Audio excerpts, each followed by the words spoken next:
और खैबर पख्तूनख्वा असम्बली के इंतखाबात के लिए ताहाल कोई तारीख ना दी जा सकी। पीटीआई रहनुमा और स्पीकर खैबर पख्तूनख्वा असम्बली मुश्ताक गनी ने पेशावर हाई कोर्ट में रिट दायर कर दी।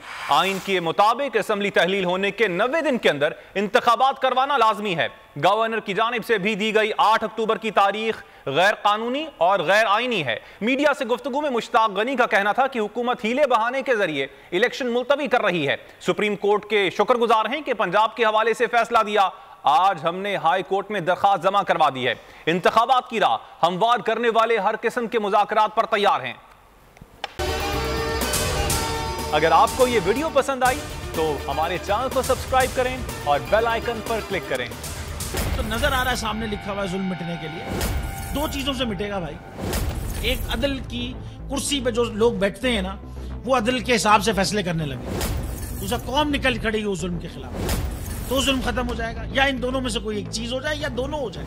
अगर 420 का मुकदमा था, उस वक्त अदलिया में जो लोग बैठे हुए केस देख रहे थे, वो पूछते ना यार चीट हुआ कौन है। जब उनको दिखता कोई चीट नहीं, वो केस खत्म कर देते। तो जालिम जुल्म कर ही नहीं पाता।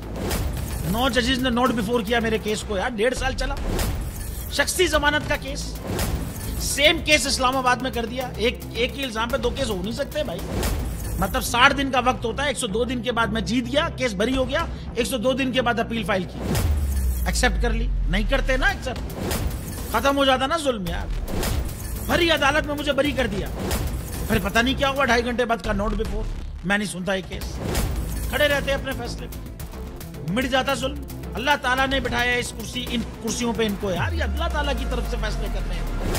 तो या तो ये फैसले आएंगे, जुल्म मिट जाएगा, या कौम खड़ी हो जाएगी जुल्म के खिलाफ।